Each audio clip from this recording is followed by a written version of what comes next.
Welcome to A Lawyer's Guide to the Galaxy, a podcast about geek culture by lawyers with your hosts, Ben Siders and Kurt Damon. And welcome back to A Lawyer's Guide to the Galaxy, the podcast that asks interesting questions that don't have any answers with your host, Ben Siders. That's me, and the other guy is Kurt Damon. That's Kurt, as in the Captain of the Enterprise. We are intellectual property lawyers and certified geeks practicing law in St. Louis, Missouri, here today to talk about Star Wars. It's been a while, Kurt. I told you there was a Star Wars episode coming, guys, for those of you who follow me on LinkedIn. It has taken a while, but we have now both seen all of Andor Season 2. We have seen Tales of the Jedi, Tales of the Empire, Tales of the Underworld, know what it is, and Mandalorian Season 3. So we are going to get you all caught up through last year's Star Wars. Yeah, pretty much what happened is that we each watched like the opposite things. So I finished all the Tales and you hadn't, and you'd finished Mandalorian and Andor and I hadn't.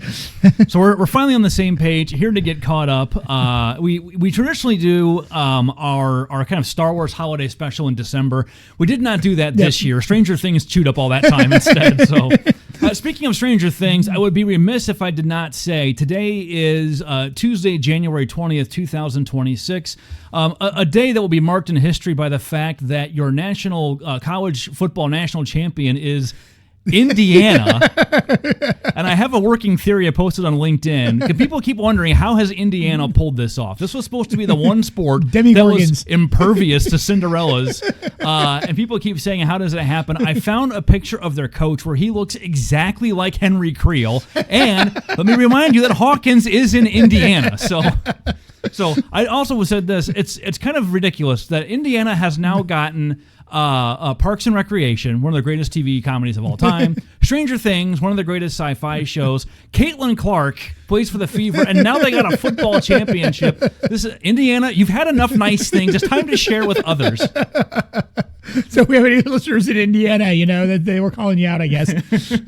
Or just my Iowa fan jealousy, maybe. So. Well, I was telling Kirk at lunch, like my Mount Rushmore of like sports things is it was Cardinals World Series, which I've gotten 2 since I've lived here. Packers Super Bowl, I've gotten 2.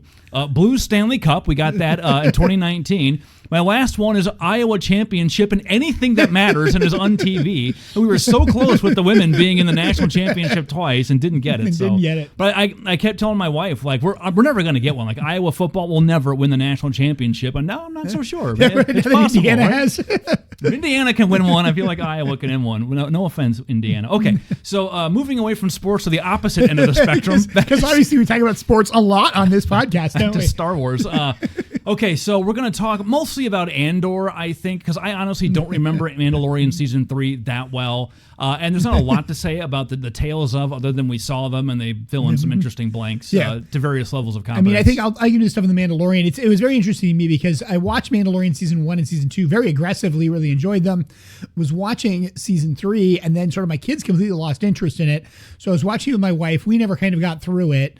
And we kept like having to restart to remember what was going on and sort of things like that. So at the end of Season 2, isn't that when Luke shows up and is going to take Baby Yoda? Is that right? I'm trying to remember the timing as to what it is. I I thought that happened earlier. I'm losing which one it is in conjunction with it.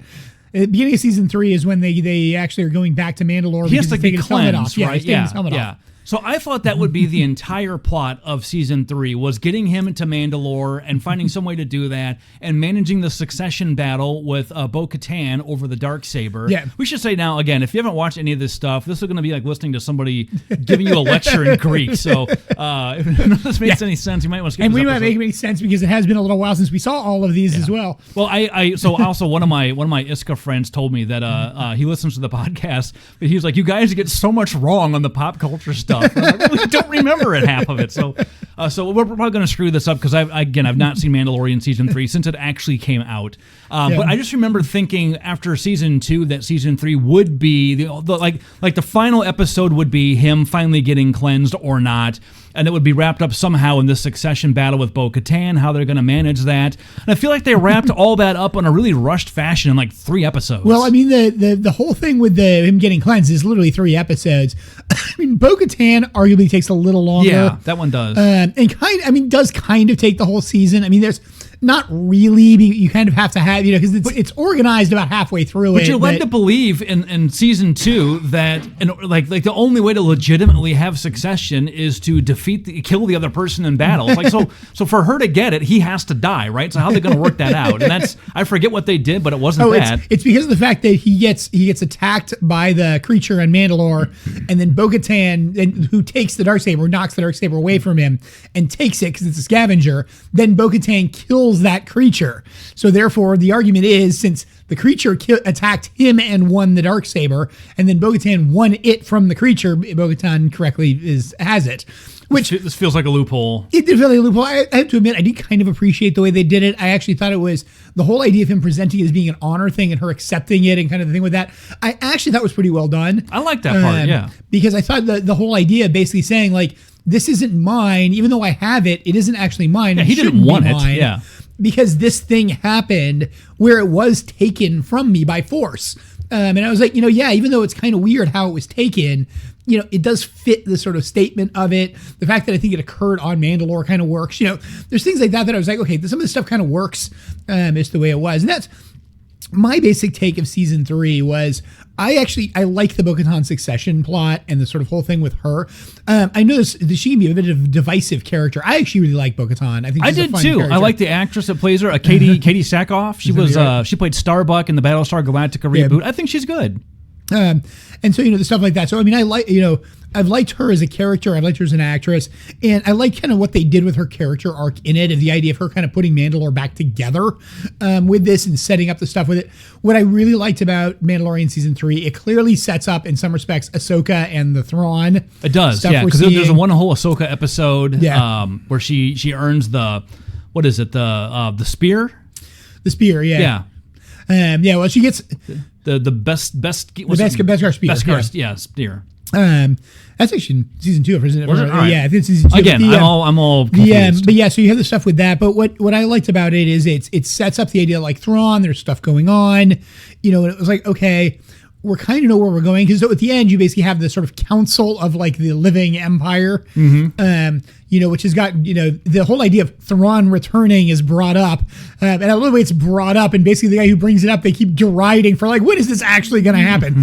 And of course it does in Ahsoka. So it's one of those things where it's like, okay, I think there's an Ahsoka season 2 coming. It better be, because they left it on a bit of a cliffhanger. And so it's one of those where I thought they've done a good job of sort of tying a lot of this stuff up, and the idea of it feels like threads are starting to reconverge with what the sort of new plot line is going to be involving Ahsoka, involving Thrawn. There's a lot in this time period, the Mandalorian time period. We're in this kind of post-Jedi, pre-sequel time period where we've got Thrawn is around, Ahsoka's around, the Mandalorian's around, and there's all these different series going on. And you're right, like, it has not been perfectly clear to me what the overall plan is for this, or if there is a plan. I guess we should say Kathleen Kennedy is out at Disney, and Filoni is in charge now, so we'll see how that affects things. But maybe it means there's a more coherent vision, because it does feel like they are going to tie this all together somehow. Yeah. Well, my take has always been, I think I've even said it on this podcast before, is it feels to me like what Filoni wants to create is sort of there is another empire, and that in some sense the last 3 Skywalker saga movies,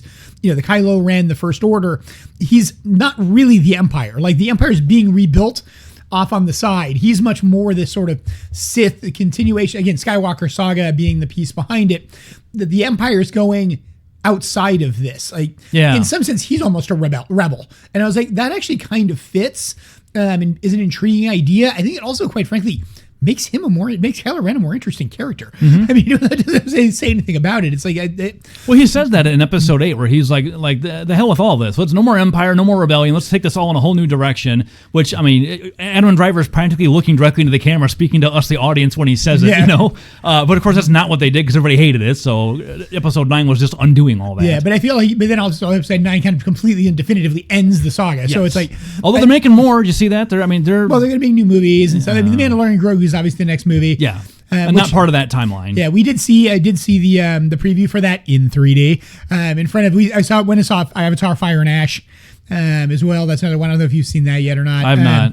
But I kind of lost interest in the Abbott. I thought the first one was fine. I don't care to see the rest so of my it. basic take behind it as to what it was, I loved the first one, absolutely loved the first one. The second one was fine. There were parts of it I enjoyed. There were parts of it that kind of annoyed me. But I liked sort of the basic concept. If you like 2, I think you'll like 3 better. I like what they did with 3. And I like the way they took some of the characters and even the way they took some of the plot. What I really liked is the idea that sort of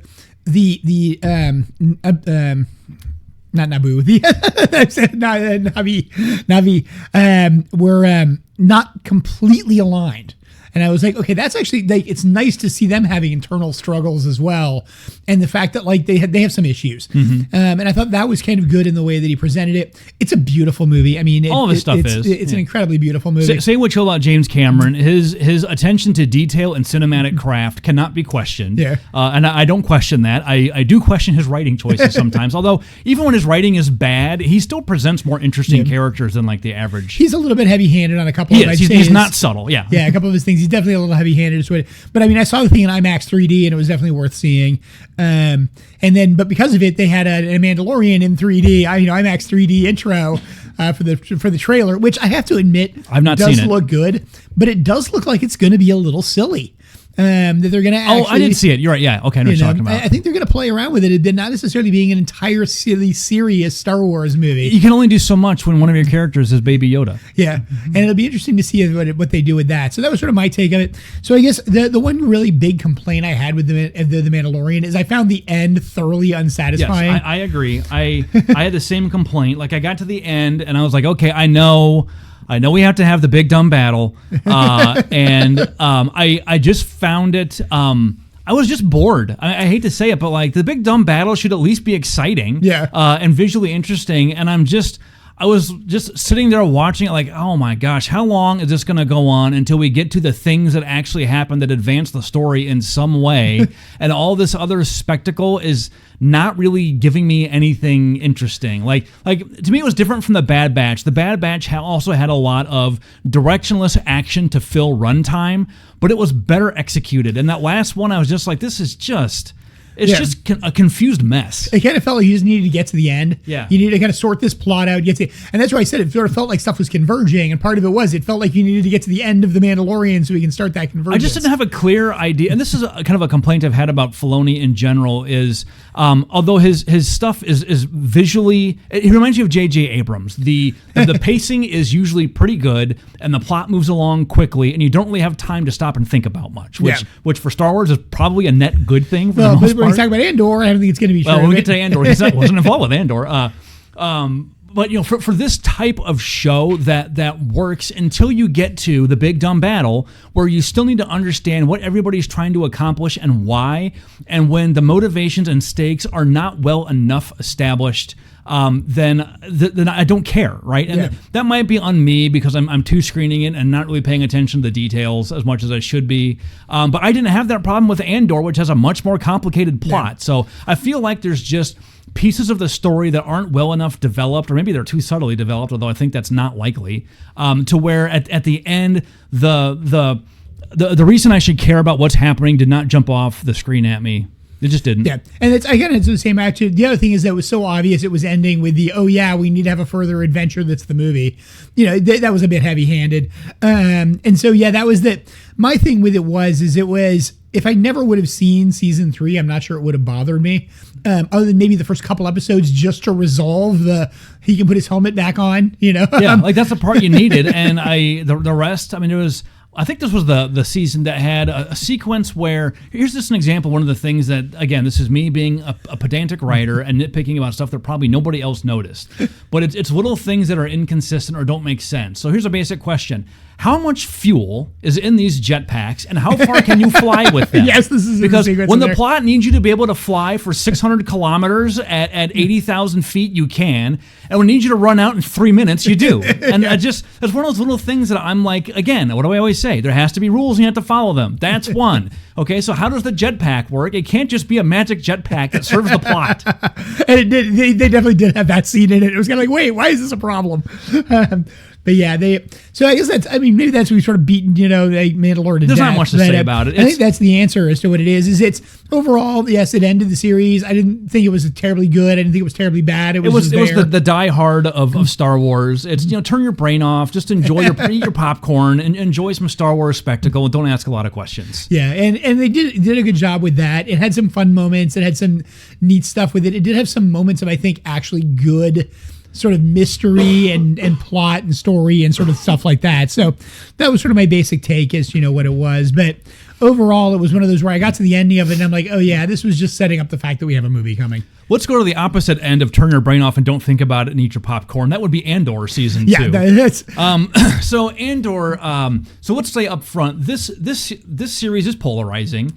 Because this is not what your average Star Wars fan probably is looking for in Star Wars content. It's very different than every other Star Wars that's been out there. Now, you and me, being pedantic dorks, this is exactly what we like to see in content. We especially like to see an attempt to do something like this set in a setting like Star Wars for a couple of reasons. One, can you even pull this off? Can you make this absurd, ridiculous, pulpy universe seem believable for 5 minutes? Yeah. And it turns out, yes, you can. You made it very realistic. It still had issues. I mean, there's things that happen that don't necessarily make any sense. To me, Rogue One kind of established that. Like, how do you marry up the 1970s Star Wars aesthetic with, like a more modern view of how this should work? Like, and they did a nice job of making that all fit together pretty seamlessly.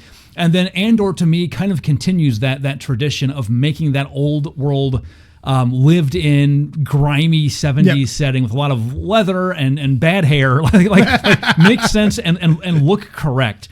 And while still expanding on some of the things that they started to build up in the Bad Batch and other shows about how the Empire acts, like how would you actually operate a bureaucracy like this? We can barely operate the bureaucracy. We can barely operate the bureaucracies we have now. Yeah. Much less how do we operate one that operates on an not just a planetary scale, but an intragalactic scale. What I really liked, and I'll say sort of the things that I really liked about Andor as a whole. I actually really liked Andor. I know it's polarizing. I definitely really liked Andor. A lot of what I liked about it was the concept of the Empire as this just sort of giant machine, both in its own operation and in the fact of the people operating against it.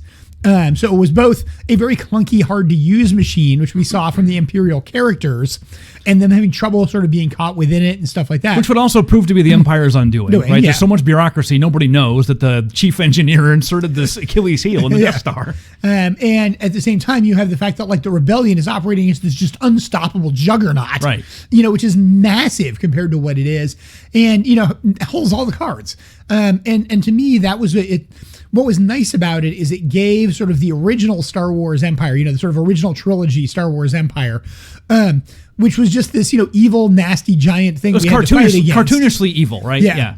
But suddenly it became this thing, which is like, no, this thing actually exists. And the reason it's scary is because it's so unstoppable, which they imply, especially original Star Wars, because that's the whole thing with the Death Star. And even with Empire Strikes Back, the idea like, well, that didn't stop it, But you get the idea that it's just this unstoppable juggernaut, and you really start to see that in Andor, of just nothing they're doing seems to be having any effect at all. Yeah. And everything the Empire is doing is just happening the way they intend it to happen. And that's what I really liked.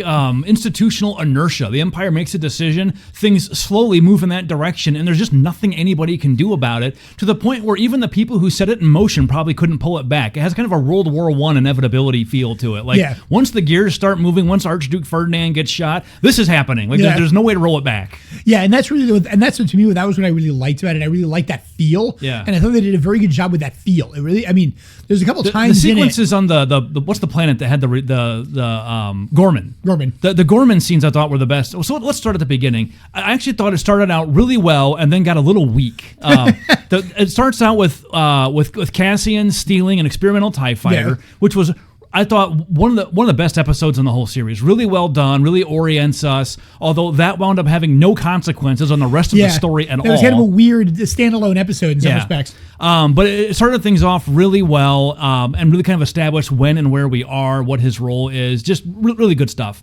Then he crash lands that on what we later learn is Yavin 4, which was a neat reveal and like subtly handled. Like, well, not subtle, like it was obvious what it was, but at no point did Cassian again turn and look into the camera and look at us, like making sure we know what we're seeing. Like you're just expected to recognize it. That said, the sequence that played out while he was crashed on the planet was, I thought, the weakest part of the whole thing. The directing was bad, the acting was bad, the set was bad. It was weird and borderline annoying. I almost bounced at that point. The only thing I liked about it was I liked the idea that the rebellion wasn't coherent. It was very clear, like you had these sort of incoherent components. You had a left hand, right hand problem, yeah. And I liked that because I thought it was a useful thing to sort of point out. I agree. And we see that later with Saw Gerrera and the rest of the rebellion. Like you see that it's this sort of fragmented, fractured movement that's kind of only loosely organized. Which again also then pulls into the thing about the idea of like, going from, Star Wars into Empire Strikes Back, and the fact that like you have this little tiny, we're not talking about the whole rebellion, we're talking about bits of the rebellion. It's Return of the Jedi before we kind of see the whole rebellion. Well, it makes the term Rebel Alliance make a lot more sense. It is an alliance. There's always different independent powers that are all cooperating because they're, the enemy of my enemy is my friend, right? But and this should have been what happened after Return of the Jedi. Is once that common threat is eliminated, how do these squabbling factions manage to cobble back together a functioning republic? Yeah. But of course, that's boring, so we didn't get that. Well, we've kind of done a little bit, quite frankly, of that with Mandalorian and Andor, with the idea that it's not really working. I mean, you see some of that, right? You definitely see it in Mandalorian. I think that's the, because you got kind of the outer rim with the, I'm just going to make this planet into what I'm making it. That's the thing Boba with Fett's doing that. Yeah, you see some of that.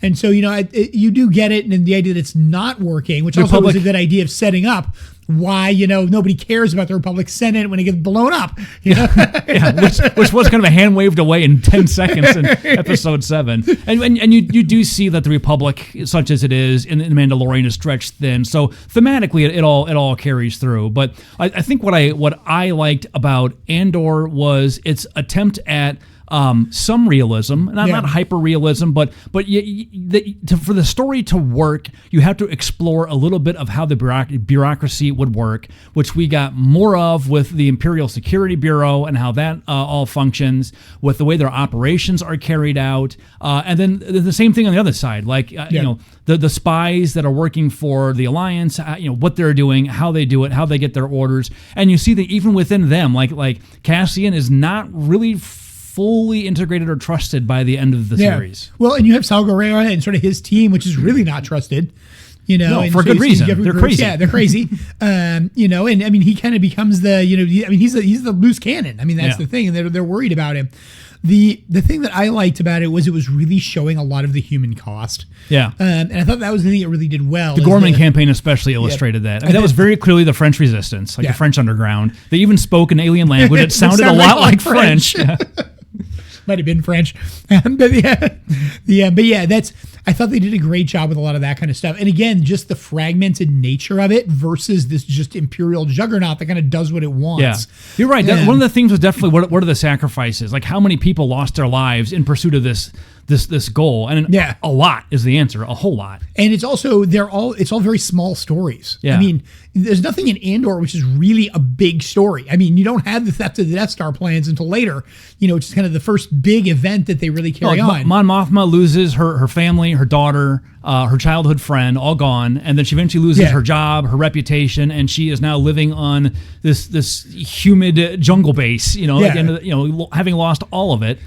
So she's lost a lot. We have Luthien. Spoiler alert: Luthien doesn't survive, so he loses his life in pursuit of this, which we saw coming. The spy on the Imperial Security Bureau, he dies. He's killed by the rebellion at the end. Like you see all this, and it's a lot more gritty, and it answers some of the questions Kirk and I have always raised. Like you blow up the Death Star and slaughter lots of people. Like that's not a morally simple decision. And we see Cassian murder people at the beginning of the Rogue One movie who are nominally on his side to silence people and leave no loose ends.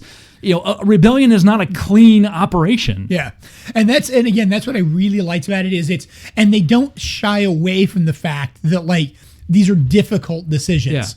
On the Empire side, too, like Dedra loses her career. She loses Cyril. She loses everything, too. The guy that runs the Bureau had to commit suicide at the end. Like, he's failed. So, I mean, everybody. I mean, it's awful. Yeah. And again, and none of it, in many respects, matters that much. Yeah. Yes, it does, because it tells them. We know it does now, right? But it's like, it's just, we know now because we know how the story ends. But that's like, we also know we won World War II. So, a lot of decisions we made at the time are easier to justify now. But if you think about it, the entire output of Andor is the rebellion learns the Death Star exists. Yeah, that's the entire outcome. That's the high level plot. That's what happened. I mean, and so it's and then knows to steal the plans. I mean, but that I thought was also excellent. Like, how do you hide a project like that? Oh, well, it's the Empire's it's the Empire's energy, renewable energy initiative, right? Like, I mean, but that's believable. That's how you would bury something like that in an organization that large. But then it's also the idea of like it's kind of stumbled upon. One of the things I really liked is the idea that like the spy had the Deirdre's information, but he didn't dare to tell anybody he had it because they'd tell him to use it.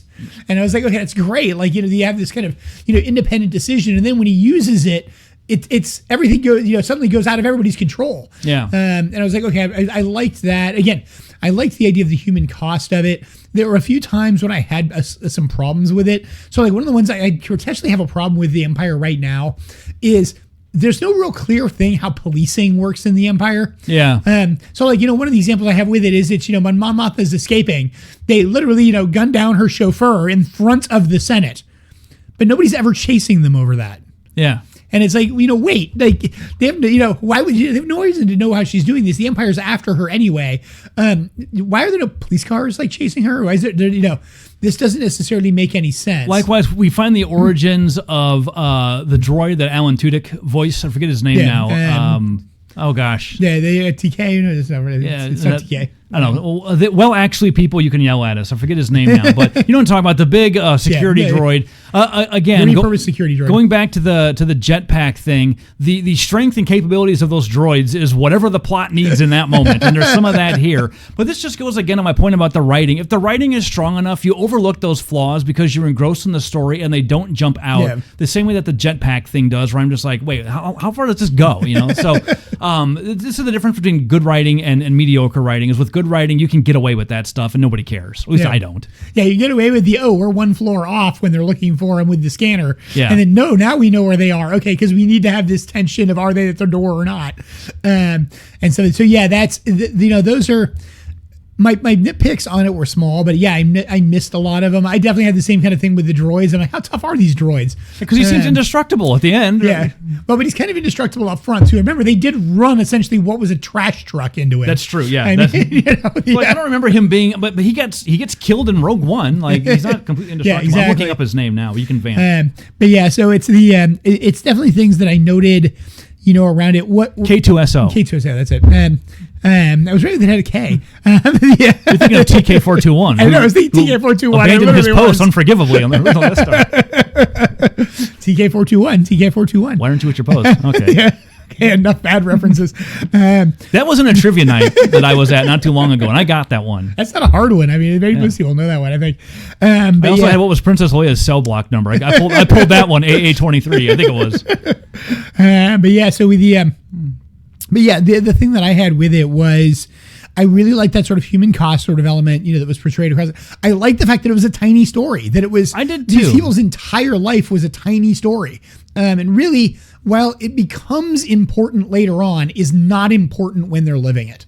And I thought that was kind of good. Again, we know it's important because of later on, but you also have this stuff like, I thought Mon Mothma was a great example where, she's a well-respected person in the Senate, and it's just her dealing with this sort of moral quandary of like, I can do this, but if I do, like, I'm exiled and I got a problem and I can't do any more good in the Senate. It's when do I hit the point that I finally say I can't do it anymore? I mean, think of that in a modern term of analog. Imagine somebody gets up in the U.S. Senate, gives an impassioned speech decrying the president, and is then whisked away to an active rebellion to overthrow the government.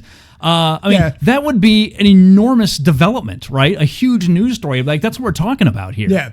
And again, that kills people in the process of getting there. Yeah. Like they send security in to arrest the senator, and like many people are killed or assaulted to violently break back out of the Capitol building. Like, I mean, that would be like a January 6th type thing all over again. Like, I mean, I can't even imagine that. So, I mean, like, but that's what we're talking about. And because it's fictionalized, you don't think of it in those terms, but think of this like in real world consequences. That is huge. And that's what I liked about the thing that they did with it. I also really liked Cassian and the girlfriend, the sort of character. I can't remember her name either. I'll look it up. And the fact that like she's just kind of falling apart, and that works and makes sense. Her revenge on the Doctor, though, was very satisfying. I don't usually like revenge plots, but I did like hers. It also, I think it worked well because it also, in some sense, advanced the plot. Quite frankly, it did. That's why it worked. Yeah, they needed to get rid of him. They needed to get rid of that program because it was a bit of a problem. And so that idea of, I think, they did have a thing with it, and even the fact that like they do the huge explosion to cover it up. Bix is her name. Yeah. That really works as what it is. And what I liked about it, again, was this just sort of, she's falling apart and she realizes it. And she's like, I just have to get out of this. As much as I want to be here, as much as I think this is important, I can't do this. I got to leave. And does. Yeah. And it was, and it's gone. I mean, it's just gone from the That plot. was more moving than I expected. Like when he comes back and she's gone and he realizes it, that hit me right in the feels. I did not see that coming. I normally see these things coming. I had the feeling it actually was coming. I think I saw that a little more than you did. Yeah, I did not. I wasn't sure what I kept wondering, is she going to get killed or something, because that's what I thought. She's not paying attention. Yeah. And as soon as you sort of got to when they got to Yavin, I'm like, I have the feeling that she's going to just disappear here. See, I thought she wasn't going to make it off of Coruscant. Yeah. I thought we were going to lose her there and she was going to get killed or captured or something. Yeah. And that would be kind of how the plot starts to wind down. But once they got her off, again, this is me putting my writer's hat on, I'm like, okay, kind of like in Stranger Things, like once they stop to have the conversation in front of the portals, I know they're getting through. So when she got off of Coruscant, I'm like, all right, well, she's going to be safe then. Yeah. So I didn't see her leaving, becoming part of it. I thought they'd put her on Yavin, she'd just be there, and she would survive the series. We know I think that they needed her to leave to give Cassian more motivation. That was the thought I always had. And in hindsight, it makes sense. She kind of can't still be around when Rogue One starts. Yeah, because he has to not care. Yes, we willing to be Rogue One. And so that was sort of my take behind it. I liked the way it ended. So it was definitely three distinct plots. It's just that the first one's kind of this weird thing with the stolen TIE fighter that doesn't really flow. Yeah, they kind of break it up into quadrants. There's in 3-episode quadrants. The first three is the TIE fighter and Mon Mothma's her daughter's wedding, basically that plot. Then we jump ahead in time to the Gorman campaign, which covers really the middle 6. Yeah. And then the end it's kind of two separate pieces. Kind of two separate, like the setup and then the actual Gorman massacre. And then the last 3 is kind of some falling action, cleaning up loose ends, dealing with... It's in some sense, it's the ramifications of finding the Death Star plans. It's kind of the way I put it, or finding out about the Death Star. That's when Mon Mothma, I think, leaves. Yeah, she does. She has her speech in that one. You find out about the Death Star. You lose the thing. Luthien realizes everything's coming apart. He's got to get that thing out. Killed, and then and that actually was one of the scenes I actually really liked, the assistant's interaction with Luthien after he's captured. I thought that was well done, and I liked the way they did the episode as sort of the partial flashback. Yeah, I was prepared to not like that. I was like, oh, here we go with a bunch of backstory about this character we don't need. But it was done with good restraint. Like they gave you enough to kind of understand where she came from, how she got pulled in. It made Luthien's character make even more sense, and it had one of the more effective scenes in the whole season, which was when they blow up that tank. And he's teaching her, like, no, don't look. You have to look like you didn't expect it. So you wait a couple seconds, not knowing, and like he's explaining to her. And those are the little subtle things that make it more believable. Yeah. What I also really liked about it, and I liked it as the flashback, is again that human toll. You really this is what she would have been thinking about in the course of doing this. Of course, yeah. You'd have these things of flashing back to these things he taught me, these things that are important to me. She knows she has to kill him. She knows she's going to. So there's no question about this. It makes her choice to do that all the more wrenching, as the audience. But also in some sense more real, because again, that's what she's going to be going through her mind when she's doing it. Is this same kind of flashback that we didn't know. We didn't know the stuff about her character. We didn't know the story behind it. And it gives Luthien a little more depth. It also gives, to my mind, the idea of how Luthien fit in with the rest of the rebellion better, with the fact that he was kind of, the way I kind of put it is he was sort of the sophisticated spy. Mm-hmm. He was the one who kind of knew what to do. Whereas you have Sal Guerrera, who's the just, gun raised revolutionary, type of stuff. Yeah, he's the Che Guerrero. Yeah, that's actually the exact same thing I was kind of thinking about, quite frankly. And then you have kind of the people on Yavin 4, which are kind of the perpetual plotters that are never doing anything. Yeah. Or organizers and schemers and planners who are sending other people off into danger. Yeah. And you have Luthien, who's kind of the one who's like somebody who actually needs to do this, and the person who does this has to actually know what they're doing. Yeah. It also works well with Garmin, because you see the Garmin kind of not quite have that, and because of that it fails. They're unsophisticated, and the characters that know what they're doing tell us that. Like, these guys are not going to be able to pull this off. They don't know how to do this, right? Yeah. There's no class you take on how to rebel. Like, you have to learn it on the fly, and they're cut off and isolated. They don't know how. They need our help, and that's one of those things that makes it believable that you send in basically consultants to help them understand how to rebel against the Empire. And the fact is that it drastically doesn't work, at all. I mean, it completely fails. It plays in some respects into the Empire's hands, and it really doesn't work. And you get that idea of the Empire's just manipulating this. Let's talk about that briefly. I thought one of the best done sequences was the way that they handled the instigating event during the Gorman massacre. Like, the government is clearly trying to provoke a conflict while being able to say with a straight face, we didn't start it, right? Which is what authoritarian police states do. And I mean, we have a lot of examples in history of how this happens, right? Yeah. This isn't like groundbreaking news.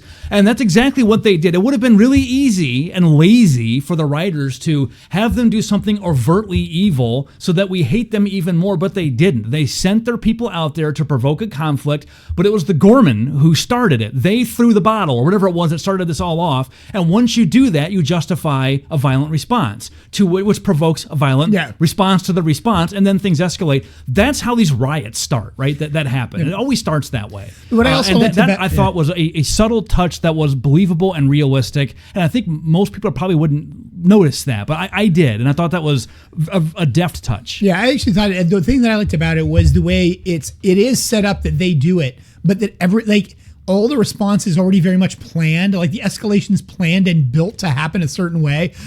So it is, that the troops they send out to help the rebellion are all new green troops who don't know what they're doing. Yep. Why are they brought there? Why did they bring these guys? Oh, that's on purpose. And again, what you see you see it through Deirdre's eyes. You see it with the fact of I built this campaign. I had this whole idea for what it is, but to her, it's a sophisticated chess game. It is, and then right? Suddenly it becomes this very real, very visceral, and in some sense, kind of scary thing. It does, yeah, quickly. Even where it is, they wait, we have green troops, this is going to get violent. And it's yes, that's what's supposed to happen. And you can see too that they send them out there, and the protest remains peaceful, angry but peaceful. And they continue to do more and more to provoke people while still never really crossing an obvious line. And not even realize they're doing it necessarily. No, not really. They don't know what they're doing. They're afraid, right? Yeah. The troops that are sent out there are ill-equipped, unexperienced, and afraid, and reacting the way people who are poorly trained for this kind of thing do. Yeah, and that's what's good. And then you have the rebels kind of start it, but then you also have the sniper that kind of escalates it a little bit. Exactly. So it's they're planning for this, and really, if the implication is that if the crowd never reacts violently, they'll eventually force them to, one way or the other. They're going to have this massacre. But and then the next thing I thought was really cool about it is when you actually see Sybil arrive to see Deirdre, and he gets shuffled into the room, and they already have these big, huge security droids, which are going to be unstoppable. They're ready to go. They're ready to go and sitting there waiting. And you see too how the Empire spins their propaganda. They make Gorman out to be this petulant, bratty, demanding, unreasonable, ungrateful system. But we know what's going on. But you can see how if you don't know all that from the outside, it looks that way. That was the one thing I quite frankly would have liked to see a little bit more of later stage. Me too, yeah. Particularly when you had the Mon Mothma. I would have liked to have seen news reports reporting Mon Mothma as being seditious and stuff like that. Because that was, again, I liked that feel of the fact that the Empire was just unstoppable. That they'd already planned for every contingency. They had every resource. Gorman was going this way. and this is the way it was going to happen. This is what's going to happen because this is what we needed to do. So did you see the interview? I didn't see the interview, but I saw somebody talking about it with George Lucas talking about Andor, and he made a comment along the line. I'm getting this third hand, but apparently Lucas said something like, "What Andor did is what he was trying to do with the prequels. He wanted to write a story about how free societies fall into authoritarianism."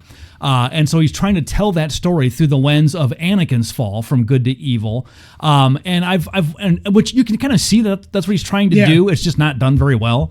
And what I can't, you and I, pick on Lucas a lot for how, badly architected the structure of those stories really is. But I wonder sometimes, is it a simple matter of you need more time? Like Andor was 12 episodes that, although they took their time, covered a lot of ground and really kind of had to lay this out over the course of several years of in-story events. Is 3 2-hour movies just not enough time to really explore this, especially if the first one's basically a throwaway where nothing really happens until the very, very end? I think the other problem, quite frankly, you had with it is the fact that Anakin being a Jedi and being Darth Vader is too important of a character. That's the thing. One of the advantages of Andor is the fact that these characters, Mon Mothma is a major character in the rebellion, but not a major character in the story. Right. She's got what, 5 minutes of screen time in Return of the Jedi, maybe, and like one speech. A whole lot of Bothans died. Yes. The main thing we learned from her is that we're supposed to feel bad about the Bothans. Died. Yes. Have we ever seen a Bothan yet? We've never seen a Bothan. But no, it's one of those that. But that's the kind of thing with it where it's, she's a throwaway character in some respects in the movies. That was a popular character and a fun one. And they made her be something more important, but she didn't need to be important in the movie. She's a senator. She's an important character, but it's also one of those things where she's not really, she's not heavily involved in the Empire. And as we commented about, all the other characters for the most part aren't, and most of them don't survive Andor. And I think that's one of the advantages of it is you can see the sort of fall with the idea that the fall isn't just the thing, but it takes people down with it. Whereas the hard part I think you bump into with the prequels is, Anakin becomes Darth Vader. Yes, you can have him fall to the dark side, but his fall to the dark side is the important thing that happens. Yeah. It's not like the rest of the Empire falls with him. It's, he falls because of the rest of the Empire. It's he falls and makes the Empire, The story, the timing also just doesn't work. So at the end of episode 1, the prequels, we have Palpatine becoming Chancellor, and then that plot line is finally resolved about 40 minutes into A New Hope when the last remnants of the Old Republic are swept away by the Senate being abolished. And there's, 20 years that take place in between. So we're looking here at covering a couple of discrete events in that time frame, but between the Bad Batch, some of the first season of Andor, we've gotten a lot of kind of little bits and pieces of, Rebels is a good example of that, of just kind of seeing the Empire, tightening its grip. How does that work in practice? What does that look like? What are the consequences for people?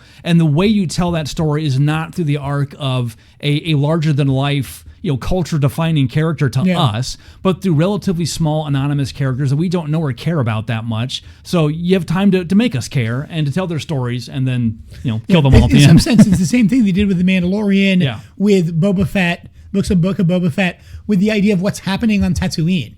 And the idea that Tatooine itself is this interesting microcosm of the Empire, which you've got, something that's run by gangsters, they still have slavery, as the things in conjunction with it. Which is pretty consistent, right? We see Tatooine from episode 1 all the way through episode 9, and it really hasn't changed at all. Yeah. But it's this Wild West, very dangerous. It's Arrakis. Completely out of control type of thing that's just lawless. And within that, you have kind of, again, these small stories like Luke's story, like Obi-Wan, that kind of fit in the original New Hope and kind of come into play later. But you have the problem that, in the earlier movies, when it's Anakin, he's interacting too much with Tatooine. Tatooine becomes too important. And it doesn't need to, because it needs to be Tatooine, and we know Tatooine has to make it through all the movies. Yeah. So those are the kind of things that that was, I think, the problem he had in conjunction with the big problems in conjunction with the prequels is it was too big of a character to tell too big of a story. Whereas, Andor, again, even 2 seasons of Andor, Bad Batch, all of these things have taken place in microcosms, and they're all small changes. we see the Empire start implementing chain codes, start doing this like small, these small changes that slowly build and build and build. And then by like halfway through season 2 of Andor, we had this just unstoppable juggernaut that we don't have to stop anymore. And that's what I really liked about the way he did the show, the way the show played out. And yeah, you're sort of commenting the fact that it's a lot more episodes. It's double the amount of runtime, for a third as much physical time. Yeah. And it's like, okay, that actually works, It does. We said this before. Sometimes with these things, how you structure a story like this is a matter of how far you zoom in the lens. And this one zooms in really tight, far, which works is a better way to tell a story like this. This is how you understand a society-wide collapse, is through its effect on everyday people. And so if this entire story had been about what meetings is Chancellor Palpatine having and what's Darth Vader doing, that's way less interesting because they shouldn't really know any of this stuff, right? Like that's not what their job is. So, you understand these things through this lens. It was well constructed. I do understand though why a lot of Star Wars fans didn't like that, because that's not usually what you want out of Star Wars. Like when you think of Star Wars, why did people love the original trilogy? And it was because it was a Western in space, right? Yeah. It's simple. Good guys wear white. Bad guys wear black. The bad guys were black and white in the original Star Wars. Depends, yeah, which ones. But it's a simple world of binary morals, and there's not a lot. Not a lot. It doesn't challenge you much. Evil Empire. You don't need to know anything else other than Evil Empire. Yeah. You're just asked to sit back and enjoy. It's more like Die Hard, right? This is not a time to think critically. Andor wants you to do a little more work, and if that's not what you want, and this is no judgment, that may not be what you want out of your Star Wars, and if not, this will annoy you. Yeah. And I think, that's the kind of thing. And it's also because it's such a tiny story. If you're looking for, big fight scenes, big entertaining, CGI there's stuff, but there's not much of it. There's no lightsaber battles. There's no space wizard magic. There's really none of that. And which is good. It doesn't fit here. It wouldn't make sense. It would feel out of place. It's also that problem I think you get into with this sort of time at space wizard magic. One of the advantages that I think you had with Andor, the idea of telling the story, is you don't have the Jedi being their just incredibly powerful selves. Yeah, you can't solve every problem by having magic. Yeah. So people have to solve problems using tools I can relate to. And so, so you have that kind of thing, but it's also it's easy to talk about the fact that they don't have an easy out because they're not Jedi. Yeah. If you're a Jedi, great, you're already super powerful and you do anything you want because you're a Jedi. So you don't see the sort of plight of everybody else, which is something they actually do get into a little bit in conjunction with some of the prequels and into some of the like Ahsoka and things like that. The kind of plight of the Jedi bump into that they're kind of removed from and some of that, which is good. But you really get the idea. But again, when you're having the big giant space battle, which is Star Wars of just let's just have good versus evil, you kind of need you need the mage in the team that can throw fireballs, or use a giant light sword in order to survive. Well, when you zoom in like this, it also makes the Jedi, because one of the problems the Jedi have is when all the stories are focused on the Jedi, well, then everybody has all these powers. And since there's no actual rules written down, then the entire plot just feels kind of arbitrary about when people use them and when people don't. Compare that to Luke's appearance in The Mandalorian, where there's no Jedi. We get Luke show up for 5 minutes tops, and he mows through all those dark troopers that were so hard for them to take down. Like, you get a sense of just how powerful a Jedi is compared to a normal person. And on the flip side of that, you get the Darth Vader scene at the end of Rogue One, where you see Darth Vader by himself and just how strong he is. That's what made those scenes so satisfying, right? That's why we were all just like cheering and excited to finally get to see the Jedi in the height of their power, because everything else we got was just Jedi, Jedi, Jedi, Jedi, endless lightsaber fights. It just becomes numbing after a while. Yeah. Like, I've seen a number of lightsaber fights at this point. What makes this one so good? Okay, well, this time someone's going to have a lightsaber that's got 2 blades, and the next time we're going to have 2 different lightsabers, and we're going to have 2 people with 4 lightsabers, and you have a robot with 8 lightsabers. I mean, you just keep escalating the stakes to make it bigger and bigger, but at some point it just becomes dumber, not better. But it was also the problem that you were escalating to become bigger before it got smaller because of the time period of which things occurred. No, exactly, right. You get the end of episode 2, you've got, okay, now we're going to have hundreds of Jedi all fighting, hundreds of robots, and it's just a big, confusing visual mess where I just don't understand why I should care about any of these people or any of the stakes. Compare that to the Mandalorian and Grogu caught in the bridge of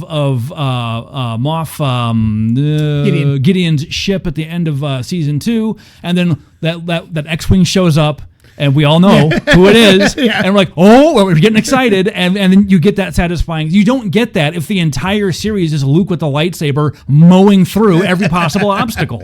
Exactly. The other thing, and actually just made me think about it, this is part of the problem I think in some sense you had with Harry Potter, is the fact that like Harry Potter, because everybody's a wizard and can basically do anything they want. Exactly, yes. You bumped into that idea of how do we give them enemies? How do we have to give them arbitrary rules? We have to give them enemies that escalate, same kind of problems that you have. It's the universal problem with the fact that you want the hero to be heroic, but when the hero's heroic, they become too powerful. It's a superhero type thing.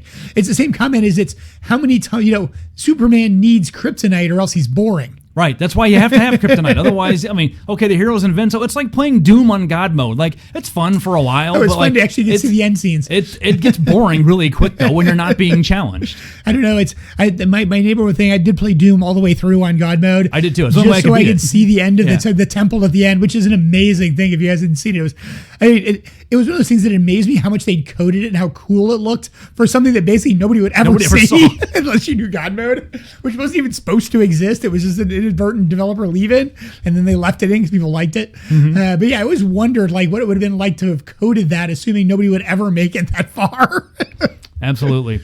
All right, so... do you want to do Tales of the Underworld Jedi quiz stuff quick? Yeah. Any closing thoughts on Andor before we move on? I don't think, again, number I rating, it. I'd give it 8.5 probably. Definitely up there, yeah. I mean, to me, it's some of the best Star Wars that's been out. It's not quite Empire Strikes Back, but it's getting up there. It's excellent television. Whether it's Star Wars or not, it's excellent television. Whether you also think it's good Star Wars or not depends on whether you want this out of your Star Wars. If you don't, if you wouldn't watch this if it wasn't Star Wars, you're going to hate it. Yeah, that's a good way to put it, yeah. Okay. Let's move on to the last couple. So I finally saw all these two. Tales of the Jedi, Tales of the Empire, Tales of the Underworld. If you haven't seen these, each one is a set of 4 short animated films. I'd say they're averaging 10 to 20 minutes long, focused on discrete stories. Tales of the Jedi covered Ahsoka's origin story, Yaddle, the female Yoda alien, and some background on Dooku and his fall from grace. I did not like the Ahsoka one so much. The others I thought were, interestingly, I especially thought that the little bit we got on Dooku was actually made that character a lot more interesting. Yeah, I think the problem you bumped into with Dooku is that he was a very thoroughly uninteresting character in the movies because he kind of appears out of nowhere and then gets immediately overshadowed by Grievous and by Anakin. Yeah, his purpose in the entire plot was never very clear to me. Like you're right. He shows up really only about halfway through episode 2. He's pretty much sidelined by the end, and then he's executed in the first 5 minutes of episode 3. I was just like, why do we have this character at all? Yeah, I mean, okay, we needed an apprentice. That was the whole, because the Emperor can't reveal himself, so we need the bad guy people know about. It felt like Samuel L. Jackson's character. Somebody at some point promised Christopher Lee he could be in Star Wars, so he was. But yeah, and that was the thing I had with it. And yeah, I had much the same thing. I was like, why don't we just keep Maul? Like, Maul would have worked fine for the point that Dooku had. I need to kill Maul. And that was kind of the point I got is, since we killed Maul, we did just need somebody else. And the whole point of them was just to get us through the plot. Yeah. And it's like, okay, like we needed, we needed the bad guy that could actually be a face to the Emperor because we can't reveal the Emperor yet. But once we get down to episode 3 and everybody knows the Emperor's coming, we can just get rid of him. We don't need him anymore. That's one thing I always found confusing about the prequels, not to divert too far, but like the prequels were almost written as though we didn't know the truth, even though we've seen the other movies. And so all of this sort of withholding the reveal till the end, I never got a sense of whether Lucas was writing it expecting that it would be watched by people who didn't know who all these characters really were. Like, did he intend for these to be made and for future generations to watch them in chronological order? Because they're kind of written like that, even though at the time we all already knew. So I always found that a little disjointed and confusing. And to this day, I'm not sure what his intention was with that. Well, it was the people always recommend the order. If you have kids that are first watching Star Wars, watch New Hope, then watch the prequels, then watch Empire Strikes Back. It's machete order. I think it goes 2, 3, 4, 5, 1, 6. Or no, not 1, 2, 3. You start with 4. You always start with Star Wars. You're right. Because the fact that it introduces the core characters. 4, 5, 2, 3, 6, and then you can go back and watch 1 if you really want. And the other one I always heard is you actually skip 5. You do 4, 2, 3, 5, 6, 7. Oh, all right. I remember what it was. It's that machete order thing. Yeah, and the whole reason I always saw was what it was is because you watch Star Wars to introduce all the basic characters, then you jump back not knowing who Anakin is, but you know he's Luke's father because of the fact that you have that introduction from Obi-Wan. See, I thought you watched Empire first, so you get the Vader reveal that he's his father, but you don't know if he's being honest or Okay. not. Then you go back and watch 2 or 3, And and then you then know you either find way. out that he is, which Yeah. we also find out in Jedi, so it's not a big surprise. That's true. You have the then. Emperor come up in the thing, and I don't remember. Do you know who the Emperor is or not, or do you know there is an Emperor or somebody above Vader? See, I think Palpatine's name is never said in the original trilogy. It's not said as Palpatine. You only it's just know the that Emperor. from like outside No, materials. it's said in Return to Jedi, I believe. I don't think it is. Maybe it isn't, I don't but- think they ever say it. Just like I think at some point the word X-wing is said only once in the entire original trilogy, Yeah, exactly. and the word TIE fighter is only said once. Like all the stuff we know, like isn't in the Actually, I film. think they say TIEs. I don't even think they say TIE fighter. I think No, they say TIEs. Lando says try and get some of those TIE fighters to follow you on the way out of the Death Star. So I've seen this movie way too many times. But yeah, I mean, but the point stands though. Like it's kind of written as though we don't know all this, but we do. I can't tell if that's a generational thing for us. Yeah, and just because we were the people who didn't actually know whether or not it was really his father. Darth Vader was really his father. Yeah.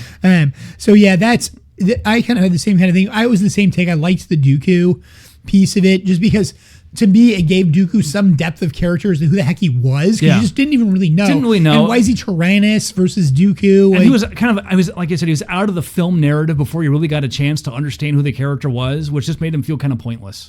Yeah, and so that was my take from the Tales of the Jedi sort of piece that I had. I really didn't like the Ahsoka plot because it just kind of made Ahsoka into too interesting of a character, quite frankly. Yeah. And she's interesting enough to begin with. And so it was it's like, okay, we just unnecessary. didn't need it. The Empire one, I like that one quite a bit. So Tales of the Empire, I wasn't really thrilled with the whole, sort of, the resolution of Ahsoka's friend who's escaping me, and the fact that she becomes the Inquisitor. Oh yeah. So the opening one was I forget her name now, but she was the main villain in the Ahsoka TV series. Yeah, Morgana. Morgana. Yeah, is that what it is? Morgana, whatever. The arms dealer lady. The arms dealer, yeah. With the Beskar sword. Or Yes. Beskar spear, sorry. I thought her story was pretty good. I like that one. I really like that one. I thought that was by far the most interesting Looking up her one. I like that one because of the fact that she's a very quick character, but what I liked about it was the way it sets up both Thrawn Yes. and her. And I thought it did a great job, surprisingly, of setting up Thrawn as being the very just sort of efficient military general that we see then in Ahsoka. He's not playing politics. Everybody else is playing politics. Yeah. He's playing winning. Yeah. And it's this whole thing where, and I actually really love the sequence between her and him. And it's what do you offer the Empire? And she's like, I give you my, all, these prototypes and all this kind of stuff around it. And he's like, no, that's not accurate. And then she's like, I give you my strength and my, madness. Morgan and Elsbeth. Morgan, that's it. And all the kind of stuff associated with that. And he's like, good, that's acceptable. We're moving on. Yeah. And it's like, okay. I Well, really he's like, that. what do you want? And she wasn't even being honest about that. I want the glory of the Empire. And he's Yeah. like, no, what do you want? I think it was Paleon was talking to her. Yeah. And she's like, I want revenge. And he's like, that I can work with. That I can work with, yeah. And that's what I really liked about that. I also do love the fact that they do the Long Live the Empire, Yeah. which they also do at the end of Yes. Mandalorian and Grogu. I mean, to me, like that particular phrase and the whole idea of sort of what it implies with Thrawn saying it, with the Empire's not dead. Yeah. The Emperor may be dead. There may not be any Sith anymore, but the Empire is not dead. Thrawn's the only one that believed the Empire was about order and an ordered society, as opposed to the Emperor's vanity project. In many respects, I took it as it's Thrawn believes in the Empire. Everybody Right. else believed in the Emperor. Yeah, the Emperor was there to beat the Jedi and to control the galaxy and as Sith revenge. Yeah. Thrawn was not. Yeah, he was just there because the Empire was a good thing in his mind. Yep. And he wanted to support it and do everything he could to make it better. The other ones I was entertained by them. I didn't know the other characters as well, so I didn't have a whole lot of But one of them's emotional the one investment. introduced where you're introduced in Clone Wars. And again, it's the friend of, I can't remember, the other apprentice that ends up betraying Ahsoka in the end. It's the B, if I remember really. I looking cannot it come up up. with her name again. They're terrible with these names here. There's too many characters. Barriss Offee? Barriss, yeah, that's it, Barriss. And so yeah, it was neat to see what happened to her, but because it kind of was a unique loose end. But it was also one of those things where I found her story kind of unsatisfying, to be quite truthful. So it was kind of like whatever. So that was sort of my take there. But yeah, I really did like the Morgana one, or not Morgana. Morgana Elsbeth. No, I'm stuck on that I name. know, Yeah. all this Filoni stuff has all these Arthurian references. I keep thinking of Morgana Le Fay. Yeah, that's what I keep thinking of, Morgana Le Fay. Okay, and then Tales of the Underworld. We had 2 episodes about Ventress and 2 about Cad Bane. I enjoyed them. I don't know either one of these characters hardly at all. Again, because they're really in the animated stuff. Yeah, it's mostly animated. I enjoyed watching them. I wasn't particularly emotionally invested. I was entertained, and the fact that it was short form content I think helped. But I think you did not like them as much. So the Ventress, to me, the requirements of Ventress was they had a problem that there was a canon novel in which she died, but they didn't want her to die because they wanted her to come back in Bad Batch. And so really the Ventress story was to just deal with that. Yeah. And it was like, okay, the sole reason these 2 things exist is because we need to make her coming back to life canon somehow. And so they came up with a very plausible way to do it. Yeah, I mean, watching it and not knowing any of this, the resurrection story made sense within the context of what little information I had.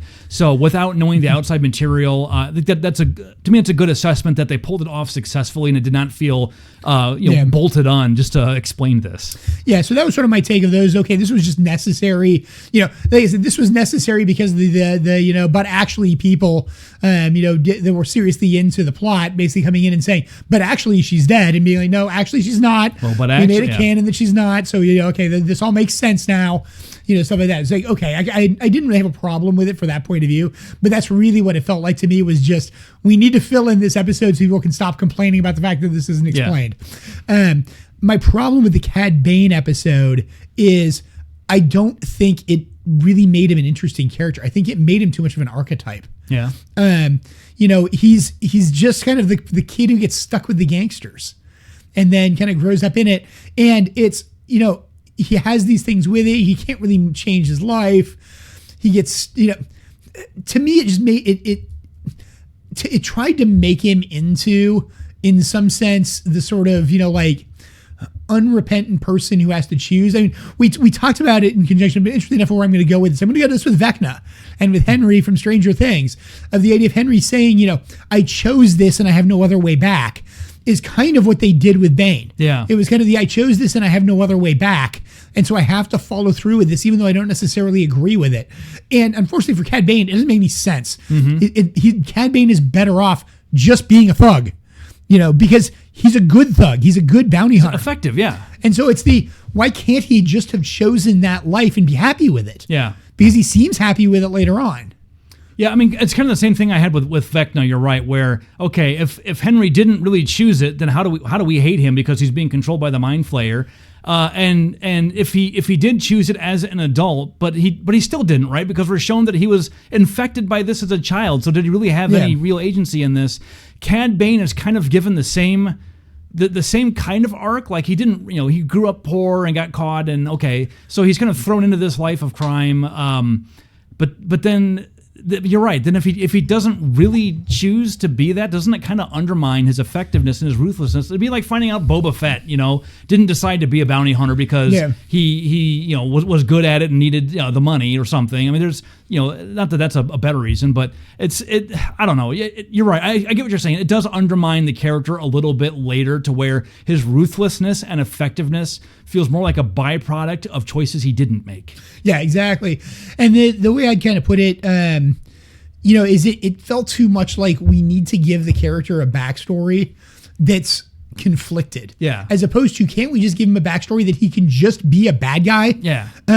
Because and that's just modern, I think, movie making right now. We don't like to have just bad people be our bad guys. Yeah.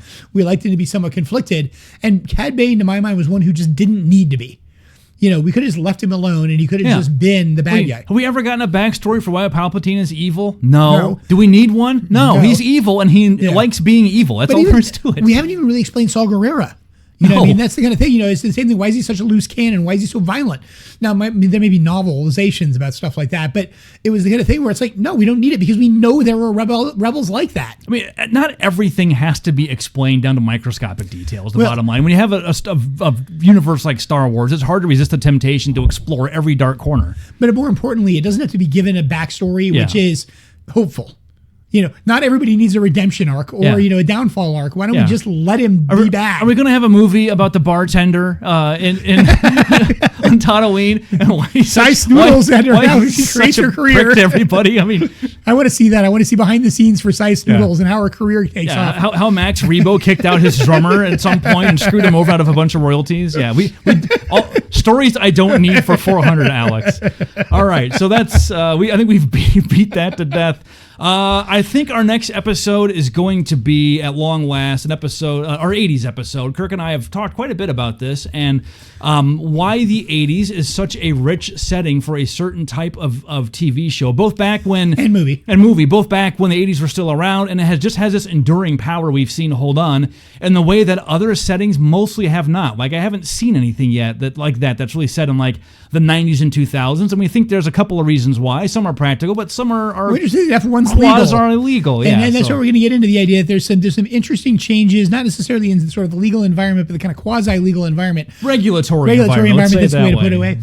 In the 80s that kind of happened to hit an interesting niche that kind of has never been repeated. We're going to talk about this, but there's a transition period of a year or two where we have a whole bunch of just timeless movies made that are cherished to this day that you couldn't have made before that, and you can't make now. Yeah.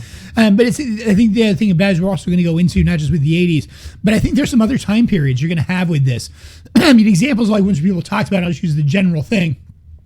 It's hard to make horror movies today because of the internet. Yeah. You can't get people completely separated as easily as it used to be. You can't disconnect people. And so you have these ideas with it. What our comment with it is the regulatory environment around the 1980s created a particularly unique environment for that. That's something that's easily referenced by just simply putting it in that time. Yeah, then everybody knows. So everybody kind of knows. We'll dive into what that is and how we think it played out, and then if you disagree, then you can tell us. So, all right, that's all for this time. We'll see you next time. Lorem. The views expressed by the participants of this program are their own and do not represent the views of, nor are they endorsed by Lewis Rice LLC, its officers, directors, employees, agents, representatives, shareholders, and subsidiaries. None of the content should be considered legal advice. As always, consult a lawyer. This podcast was produced and recorded in St. Louis, Missouri.